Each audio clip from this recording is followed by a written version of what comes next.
जय जगन्नाथ सांग मैंने वेलकम करुचे आज आउ एक फ्रेश वीडियो को। आज प्रश्नटी अच्छी कहले देखिए सांग मैंने यह कि प्रकार चित्र अटे।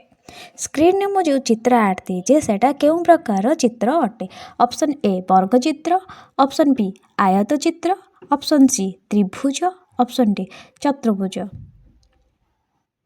यह कि प्रकार चित्र अटे कि प्रकार यार ऑप्शन ए हूँ सठिक उत्तर वर्ग चित्र। यह एक प्रकार वर्ग चित्र बुझीगला। चलते परवर्ती प्रश्न आलोचना करवा। 2 नंबर प्रश्नटी हूँ निम्नलिखित मध्यरु केउंटी एक युग्म संख्या।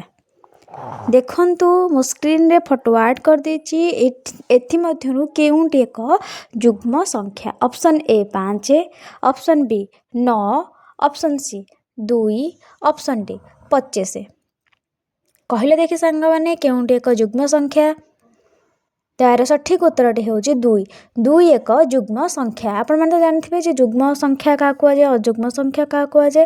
तो यार उत्तरटी है 2 युग्म संख्या। चलते परवर्ती प्रश्न आलोचना करवा। 3 नंबर प्रश्नटी हूँ जदि x मान 5 हुए तेबे x स्क्वायर मान केते हेबो।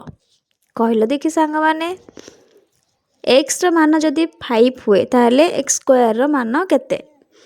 Option A 5, option B 9, option C 2, option D 25। केते यार option D 25।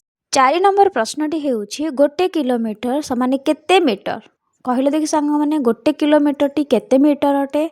Option A 1000 metre, option B 500 metre, option C 900 metre, option D 1100 metre. केते गोटे किलोमीटर समान केते मीटर।